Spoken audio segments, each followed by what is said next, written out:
January 6, 2019 9:02 p.m. Eastern Standard Time. January 6, 2019 9:02 p.m. Eastern Standard Time. American football, English, Brandon Graham, Corey Graham, Michael Bennett, Golden Tate, Chris Long, Nigel Bradham, Rodney McLeod, Nick Foles, Zach Ertz, Cody Parkey, Fletcher Cox. Alshon Jeffery, Allen Robinson, Chicago Bears, Philadelphia Eagles. NFL Philadelphia traveled to Soldier Field and handed Chicago a 16-15 loss behind the arm of Nick Foles and the dismay of the Bears kicker. What started as a low-scoring affair to close out Wild Card Weekend ended in exciting and heartbreaking fashion as the Eagles narrowly defeated the Bears, 16-15. Chicago welcomed the defending champions to Soldier Field for the team's first postseason game since 2010 and nearly sent Philadelphia packing after quarterback Mitch Trubisky engineered his lone touchdown drive in the fourth quarter to pull ahead of the Eagles. But Nick Foles wasn't done.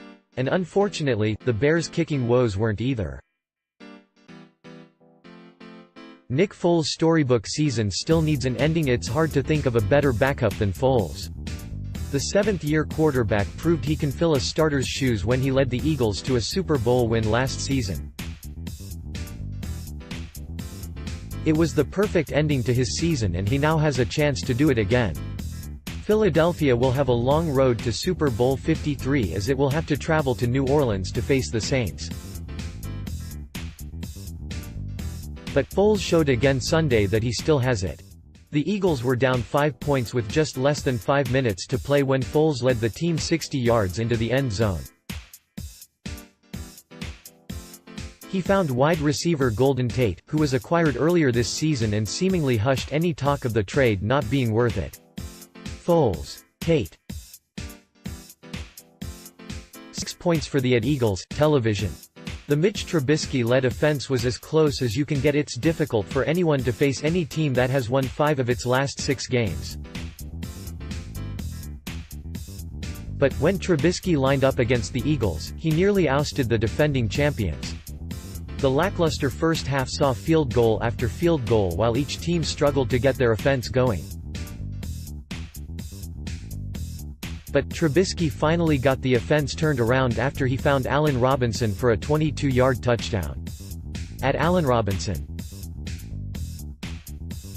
he ended up setting Cody Parkey up with a 43-yard field goal attempt to win the game. But Parkey, who had missed 10 total kicks prior to the potential game-winning attempt, missed. The ball not only hit one upright, which is all too familiar for Bears fans, but also hit the crossbar and then bounced to the ground. To make matters worse, Parkey was 11 of 12 on fourth-quarter attempts before missing this one. Cody Parkey's would-be game-winning FG hits the crossbar twice, sending the Eagles to the divisional round. The Eagles' defense will have to rely on its depth once more. While Philadelphia has had an impressive pass rush, its secondary has been lacking this season. It's not a lack of talent, but a sheer lack of numbers. The Eagles lost nearly all of their starting secondary to season-ending injuries and have turned to backups to fill the void. The Eagles sacked Trubisky twice and were led by a mix of young and old defenders, including second-year cornerback Rasul Douglas 8 tackles and veterans Nigel Bradham 7 and Corey Graham 5. Douglas and rookie Avonte Maddox 5 tackles took the place of starters Ronald Darby and Jalen Mills, while Graham replaced safety Rodney McLeod. Philadelphia will need another big performance when it faces the Drew Brees-led Saints on Jan. 13 at 4:40 p.m. Eastern Time.